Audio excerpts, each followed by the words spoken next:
Egaa kabajamtoota daawwattoota keenya kutaa lammaffaa waliin jenne saniin walitti deebinee jirra. Haalli simannaa obbo Jawaar Mohammadiif hawaasni Oromoodhaa godhaa jiru akkuma argaa jirtan eerpoortii keessatti argamnaa yeroo ammaa kana isa simachuudhaaf gara isaatti deemuutti jirra jechuudha. Gammachuun hawaasaa waan fakkaatu uummanni keessa guuteetiin imalaa jira jechuudha. Gara isaatti deemaa jiranii eerpoortiin hedduu biizii ta'ee jira jechuudha. Minisootaan goota isaanii simachuudhaaf qophii ajaa'ibaatti jiranii eerpoortiin yookiin buufanni xayyaaraa akkuma argaa jirtan haala bareedaadhaan dubartoonni aadaa uffannaa aadaa garaagaraa kutaalee Oromiyaa hunda uffatanii jiran asitti hiriiranii isa simachuudhaaf argamanii jiran jechuudha. Akkuma argaa jirtan obbo Jawaar Mohammad qubatee jira. Egaa daawwattoota keenya jaallatamoo obbo Jawaar Mohammad simannaan isaaniif godhamaa jiru akkuma argaa jirtan kana gama hawaasaatti isin garagalchina turtii gaarii qabaadhaa isiniin jenna. Daawwannaan godhamaa jiru hawaasni mirqaaneetiin obbo Jawaar Mohammad eegaatiin jira.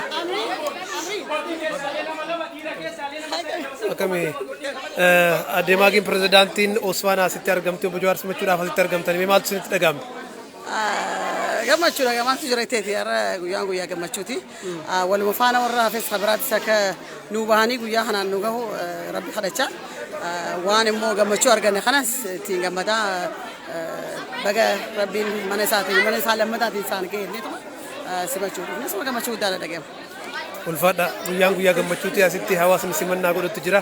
Egaa daawwattoota keenya akkuma argaa jirtan simannaan godhamaa jiru. Daawwattoota keenya haalli hedduu mijaa'uu dhabuun mala namoonni asitti hawaasni Oromoodhaa karaa cufeetiin jira jechuudha. Akkuma argaa jirtan daa'imman dhalattoonni Oromoodhaa asitti abaaboo qabatanii obbo Jawaar Mohammadiif simannaa oowwaa godhuudhaaf asitti eegaa jiru jechuudha.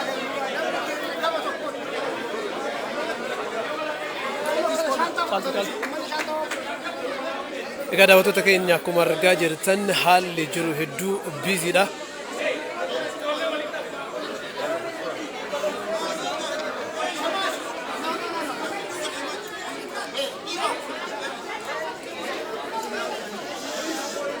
Egaa obbo Jawaar Mohammad ammas gara alaatti hin baane as dhaabbannee eeguutti jirra jechuudha. Hawaasni Oromoodhaa ijaan arguudhaaf haalli argaa jirtan kun guutuun jaalala obbo Jawaariif qaban irraa kan ka'e wal dhidhiibaatiin asitti wal simannaa gaarii godhuudhaaf deemaa jiran jechuudha.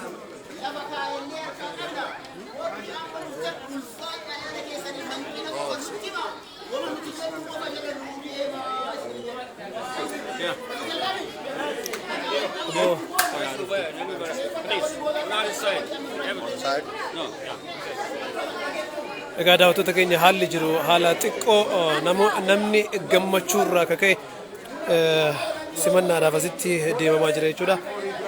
Jaalalli obbo Jawaar Mohammadiif hawaasni Oromoodhaa qabu jaalalli uummanni magaalaa Oromiyaa xiqqoo obbo Jawaar Mohammadiitaaf qabu haala argaa jirtan kanaan asitti isa simachuudhaaf asitti argamanii jiran jechuudha. Daawwattoota keenya hanga xumura sagantaa keenyaatti nu wajjin tura.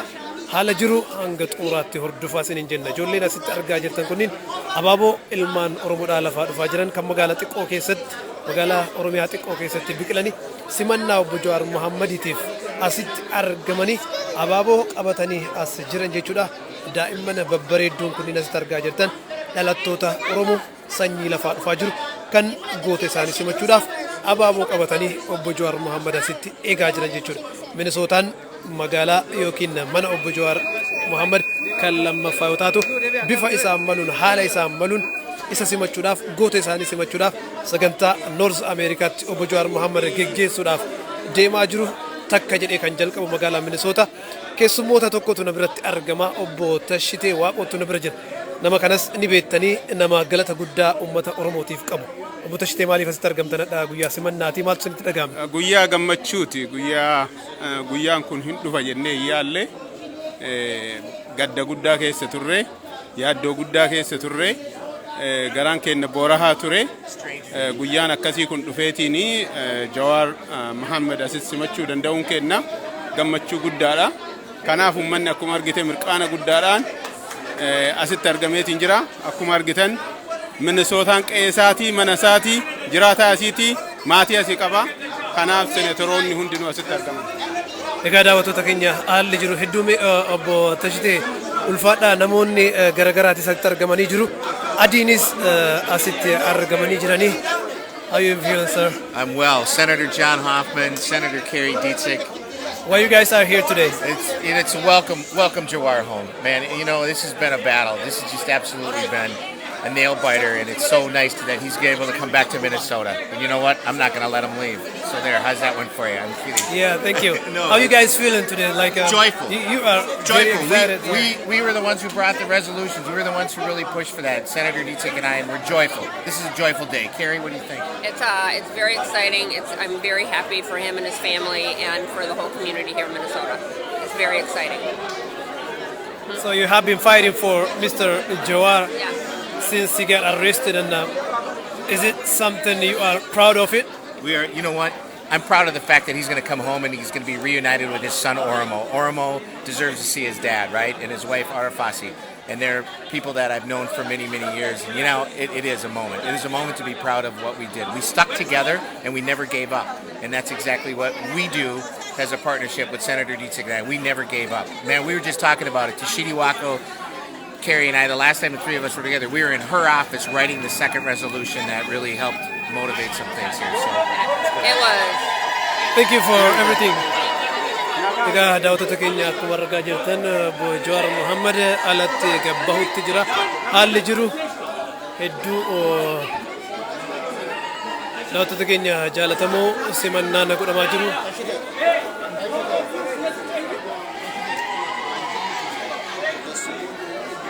Egaa daawwattoota keenya Jawar Mohammed gara alaatti bahuuf deemaa jiran jechuudha. Mirqaanni hawaasaa akkuma argaa jirtan iltaadhaan hawaasni Oromoodhaa simachuudhaaf eegaa jira jechuudha. Egaa daawwattoota keenya akkuma argaa jirtan dubartoonni Oromoodhaa ateetee gochuudhaan Jawar Mohammed simachuudhaaf asitti eegaa jiran jechuudha. Akkuma argaa jirtan simannaan bareedaan gootaan malu magaalaa Minnesootaatti yookiin Oromiyaa xiqqootti Jawar Mohammediif godhamaa jira jechuudha. Yeroo ammaa kana kan daawwachaa jirtan qophii yookiin simannaa dubartoonni Oromoodhaa Jawar Mohammediif godhaa jiran.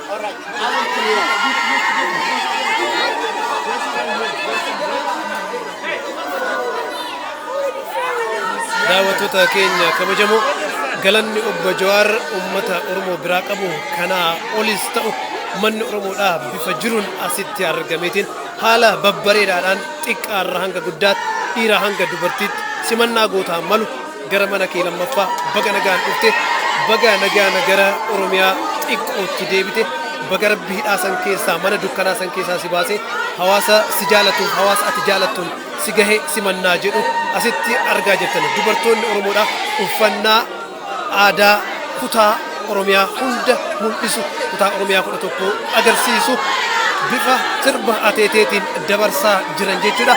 Simannaa gootaan malu simannaa bifa addaatiin Jawar Mohammediif godhamaa jiru waan ta'eef isinis kanneen kallattii irraan nu hordofaa jirtan simannaa gootaan malu akka waliif qooddanii goota keenya nu simattan isiniin jennaa hanga xumura sagantaa keenyaatti nu wajjin turan ammas yaamicha keenya.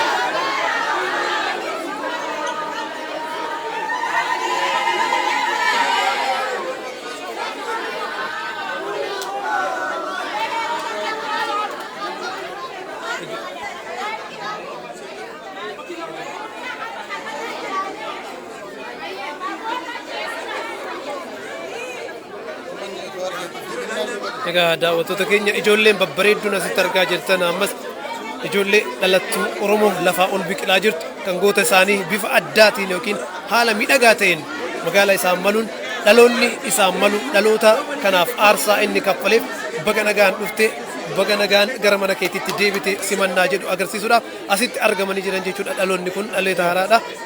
Afaan Oromootis ni dubbatan na fakkaataa simannaa isaanii Jawar Mohammediin eeguudhaaf asitti argamna. Ammas keessa deemuudhaan hawaasa kana isin biraan geenya simannaan oowwan magaalaa Minnesootaa jalqabde isteeta biraatis akka itti fufu Minnesootaan mana Oromootaa Minnesootaan Oromiyaa xiqqoo waan taateef simannaa gootaa malu simannaa yookiin imala galatoomaa obbo Jawaar Mohammad Awurooppaatti jalqaban gara Ameerikaa kaabaatti kanas imalaa jiru simannaa bareedaadha isaan godhu takka jennee jalqabne jirra jechuudha hanga xumura sagantaa keenyaatti ammas nu wajjin turan affeerraa keenya.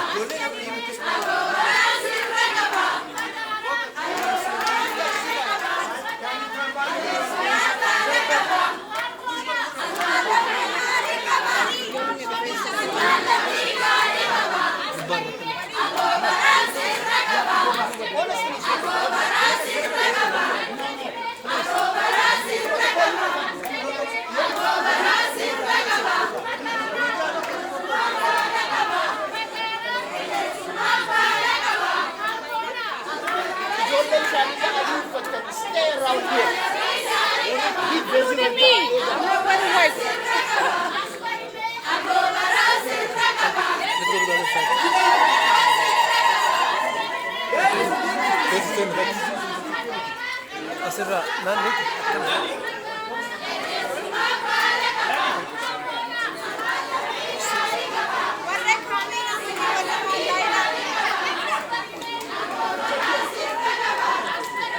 egaa daawwattoota keenya akkuma argaa jirtan simannaan bareedaan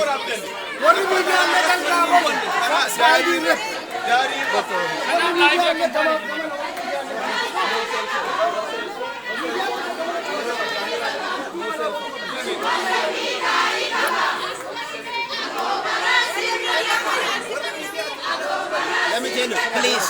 Are you a media man? Otherwise, please pick up back up. I'm sorry. Because uniform in Abdu, I cannot host that. No, I cannot handle that. No way. Look, guys, no handshaking. egaa kabajamtoota daawwattoota keenya akkuma argaa jirtan simannaan jalqabee jira jechuudha obbo Jawaar Mohammad eeguutti jirra ammas gara alaatti hin baane garuu pileeniin isaan deemaa jiru qubatee jira akkuma argaa jirtan hawaasni Oromoodhaa bifa bareedaa ta'een isa simachuudhaaf asitti argamaa jira jechuudha egaa simannaan gootaan malu simannaan bareedaan Oromiyaa xiqqoo magaalaa Minisootaatti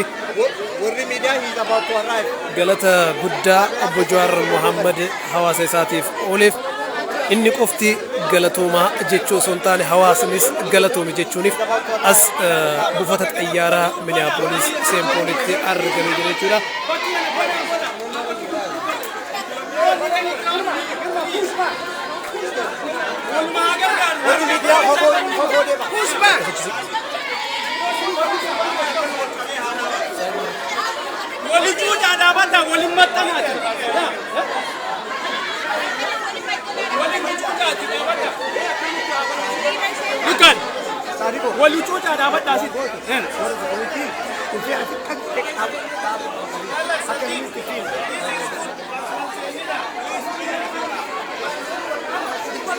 Egaa kabajamtoota daawwattoota keenya haalli jiru hedduu intensi ta'ee jira security'n eegumsa godhaa jirus akkuma argaa jirtan hawaasni jaalala qaburraa ka ta'e qilleensi jiru qilleensa oowwaadha obbo Jawaar Mohammadiif jaalalli hawaasni Oromoodhaa qabu kana qofa miti kanaa oli simannaan jiru hedduu oowwee jira jechuudha egaa akkuma argaa jirtan security'n eegdoon isaaf godhamuudhaaf asitti dhaabbatanii jirani namoonni isa simachuudhaaf qilleensi oolmaa jiraatus daa'imman kun ammas dhaabatanii si eegaa jiru abbaan isaaf qophaa'es haala bareedaadhaan obbo Jawaar Mohammadiin simachuudhaaf asitti argamaa jirra egaa hanga xumura sagantaa keenyaatti haala jiru gamanumaan hordofuudhaan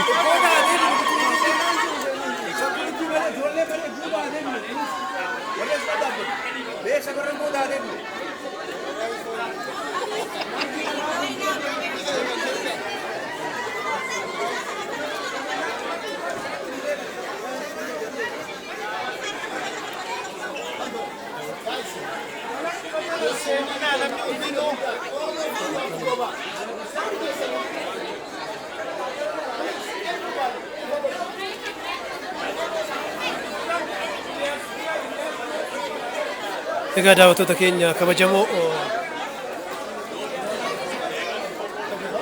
Egaa daawwattoota keenya ammas obbo Jawaar Mohaammed haga gara alaatti gadi bahaniif namoota isa simachuudhaaf simannaa gootaa godhuudhaaf asitti argaman keessaa nama tokko isinii dubbisa.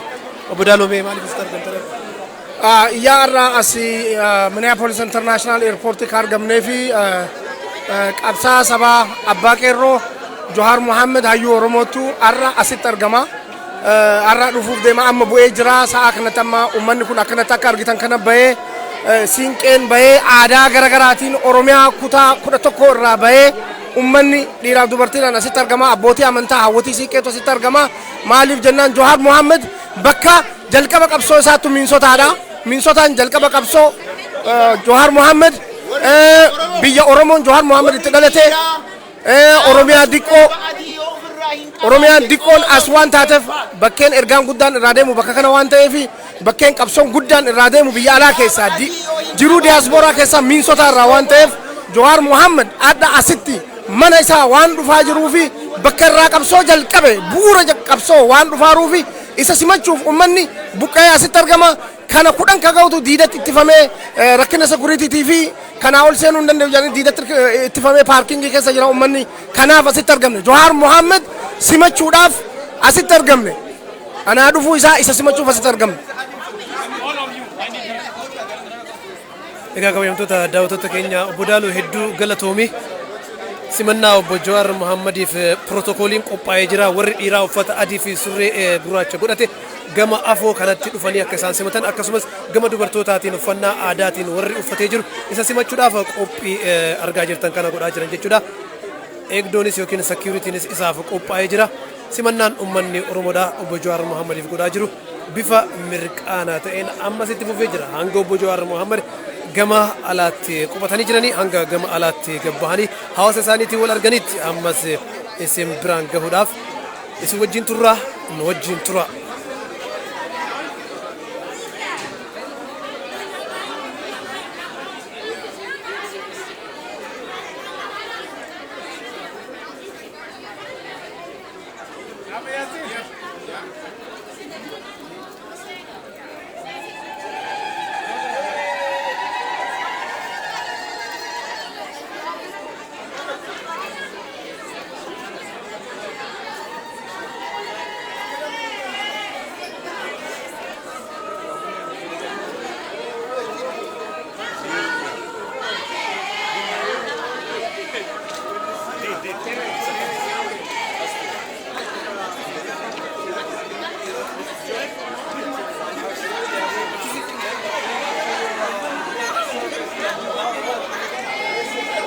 Egaa daawwattoota keenya kabajamoo dubartoonni Oromoodhaa uffannaa kutaalee Oromiyaa 11 bifa miidhagaa ta'een uffatanii haala kanaan ateeteedhaan sirba aadaa Oromootiin obbo Jawaar Mohaammed yookiin hayyuu Oromoo simachuudhaaf asitti argamanii isa eegaa jiran jechuudha. Hanga xumura sagantaa keenyaatti ammas nu wajjin turaan affeerraa keenya.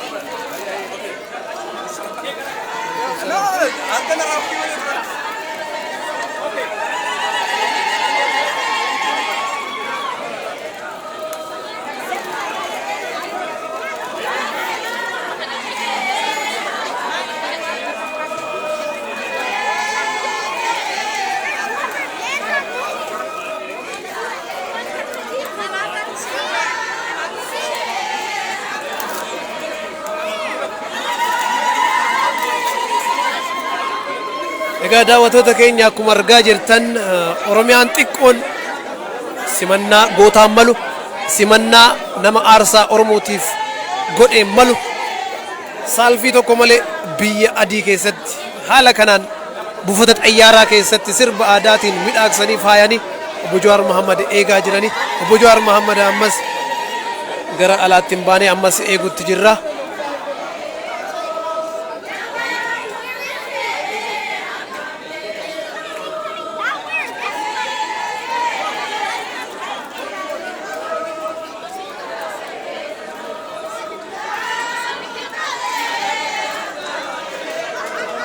Achi gadi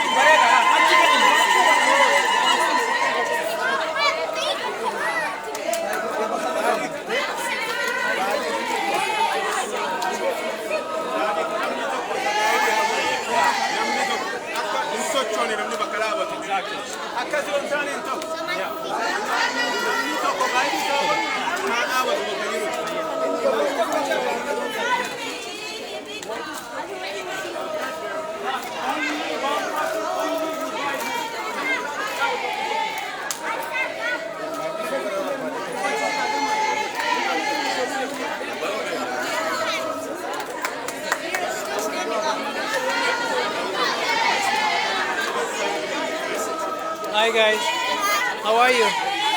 Who are you waiting for? Joa? Joar. You want to talk? Joar. Say hi. Hi. Are you waiting for Joa? Yeah. Are you happy? How are you? I'm good. What is your name? I'm Rain. Why are you here? Are you here for Joa? I'm here for Joar You Muhammad. want to say hi to him? Yeah. Hello. What is your name? Hamza. Afan Oromo dandeetta? Imran. Yeah. Yeroo maqaanin. What is your name? Nasir. Egaa daawwattoota keenya ijoolleen babbareedduun argaa jirtan tun ijoollee dhalattoota Oromooti. Ijoollee biyya kanatti dhalatanii guddatan jechuudha. Abaaboo baadhataniitiin obbo Jawaar Mohaammed badhaasuudhaaf yookiin simannaa bareedaa isaa godhuudhaaf asitti argamanii jiranii. Kunis obbo Jawaar Mohaammed eeguutti jirra. Egaa hanga xumura sagantaa keenyaatti nu wajjin tooraan ammas affeerraa keenya daawwattoota keenya waliif sheerri godhaa. Dubartoota haala miidhagaa kanaan obbo Jawaar Mohaammed simataa jiranis daawwadhaa isiniin jenna. Kan daawwachaa jirtan Oromiyaa 11.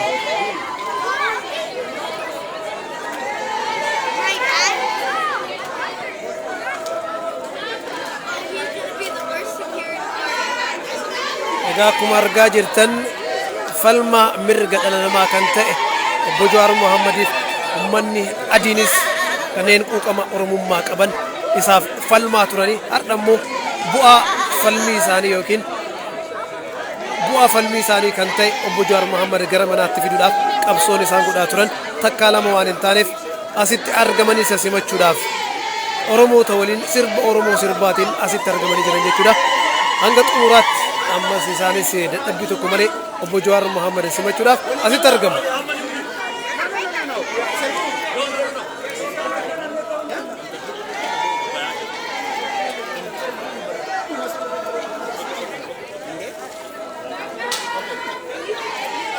No handshaking, nama figuun hin jiru.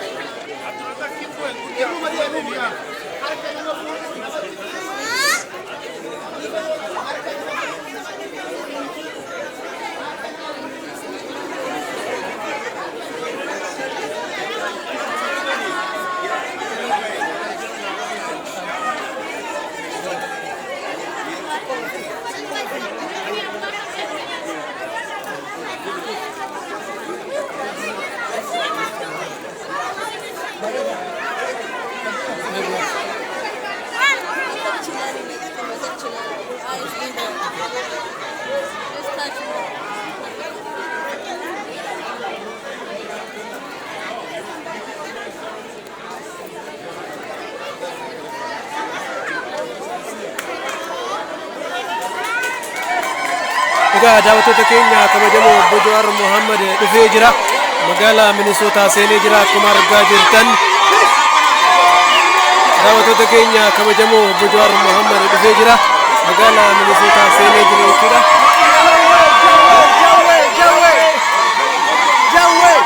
Daawwattoota keenya kabajamoo bulloonni magaalaa Minisootaa seenee jira. Akkuma argaa jirtan uummanni Oromoodhaa isa simachuudhaaf qabsoo gurguddaatti jirra.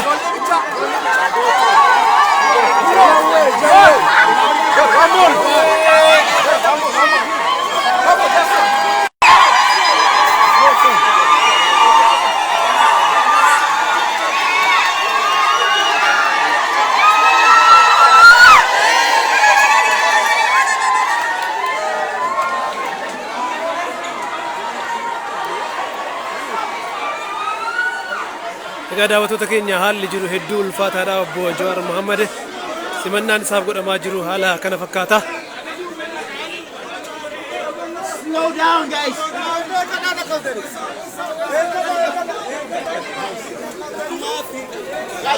down, come on. Hey.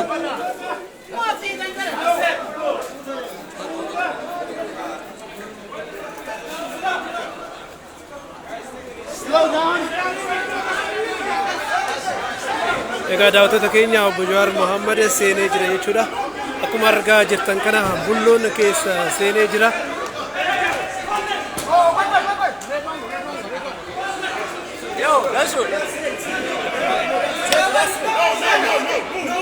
Egaa jawween Minnesota seenee jira daawwattoota keenya. Egaa sagantaa boruutiin walitti deebina.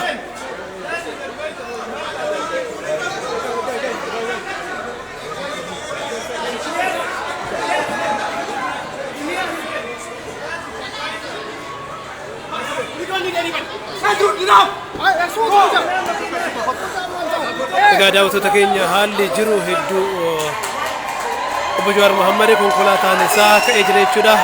Kana fakkaataa boru sagantaa bal'aadhaan walitti deebina waan ta'eef gammadummaan nagaa isinitti dhaammachuu barbaanna. Haalli hawaasa keessa jiru kana fakkaata gammachuudhaan mirqaanaan bulloo goota Oromoon Minnesota simattee jirti bifa isaan maluun.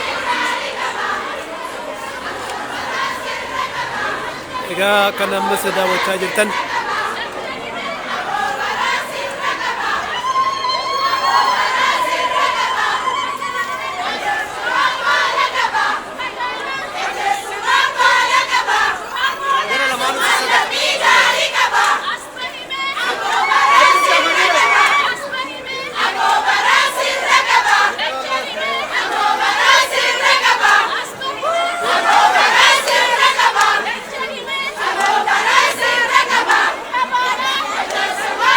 gammachuun Oromoon goota isaanii arganii qabsoon waggaa tokkoof walakkaa oliif hiriirri cabbii oowwaaf qabbana keessa godhamaa ture bu'aan isaa argamuun bulloon gara manaatti deemuun isaa qabsoo hawaasni kun ganamaa galgalaa godhaa ture dadhabee fadhii osoo hin jedhin godhaa ture waan ta'eef bu'aa qabsoo isaanii waan arganiif gammachuudhaan akkanatti obbo Jawaar Mohaammed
Minnesota, Little Oromia.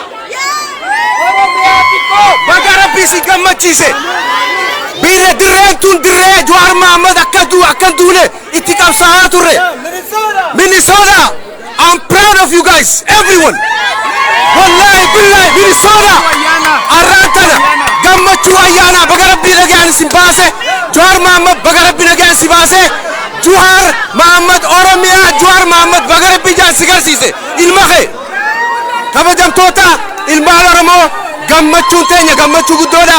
Baga nagaan Minnesota si fide. Senator John Hoffman as jirta. Senator John Hoffman Senator John Hoffman.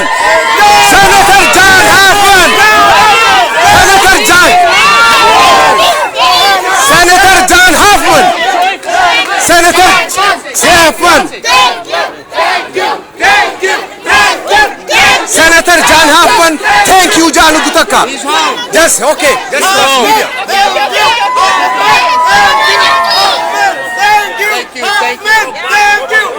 This wasn't okay. Get it. Give it. Thank you for helping you guys.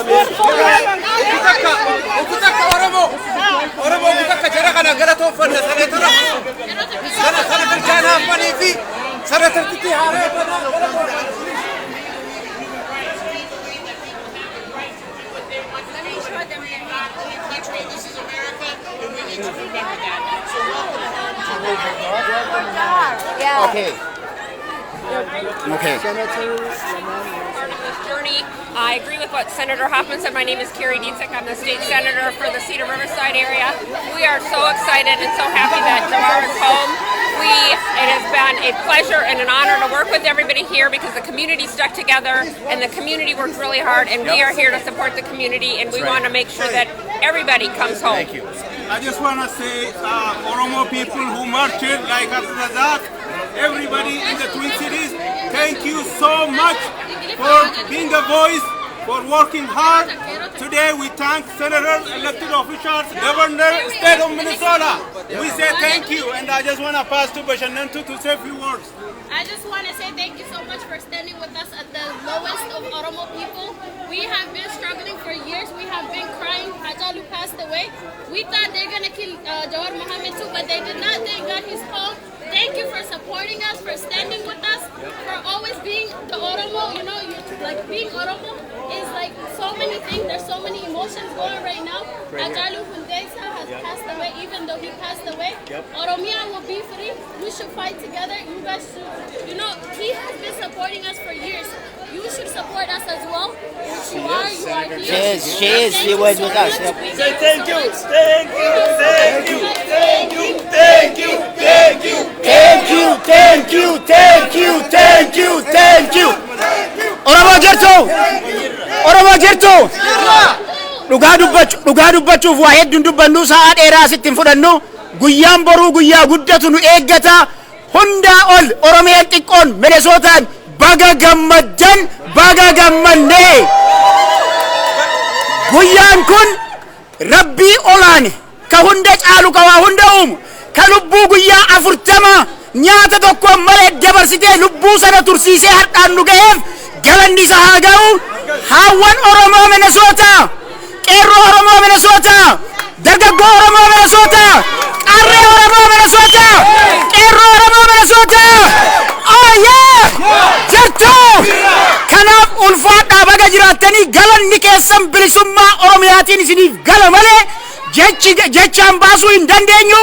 Guyyaa boruu walitti deebina, qophii barbaachisu godha.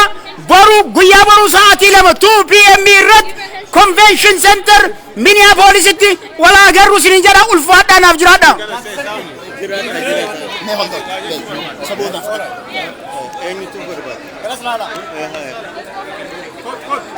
الحمد لله رب العالمين الحمد لله رب العالمين خغويا راخ نغرتي اتين نغي خغويا راخ ربي نغرسيس ilma keenya ilma Oromoodha khawonne Oromo hunda keessa jiru ija Oromoodha khagarte bibbin garte ija nu basuu khaate rabbiin nu baase guyyaa irraa nu garsiise rabbiin galatni isaa haa gayu galanni rabbii haa gayu galanni rabbii haa gayu ummata keenya ummata Oromoodha ummanni duniyaa tanarra jirtan marti haala jirtan ka keessa jirtan marti gammada guyyaa kun guyyaa gammachuuti ilma keenya kagartee guyyaa 40 nyaata dhabe amata 2 hidhame galanni isaa gabra gartee duuba gartee kophee ummataa taragu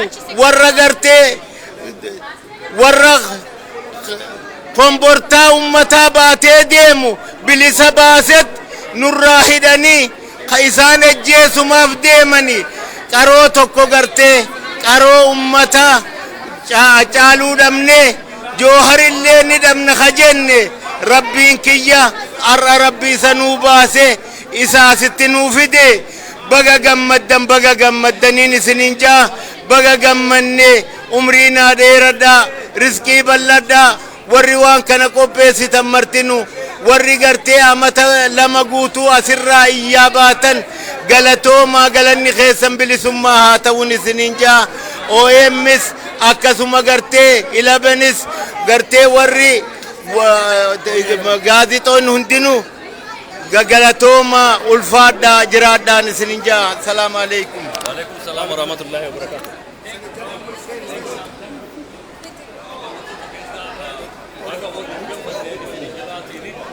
Egaa kabajamtoota daawwattoota Oromiyaa 11 sagantaan simannaa goota Oromoo obbo Jawaar Mohammad hidhaa dukkanaa keessaa bahee yeroo ammaa kana imala galatoomaa Awurooppaatti erga geggeessaa ture booda gama ardii Ameerikaa kaabaatti dhufee jira.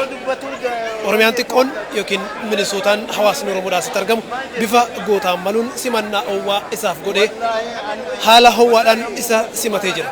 Sagantaa boruutiin hanga walitti deebinuuf ammaaf nagaa isinitti dhaammanne nagaan nuuf jiraadhaa horaa bulaa deebanaa isiniin jenna.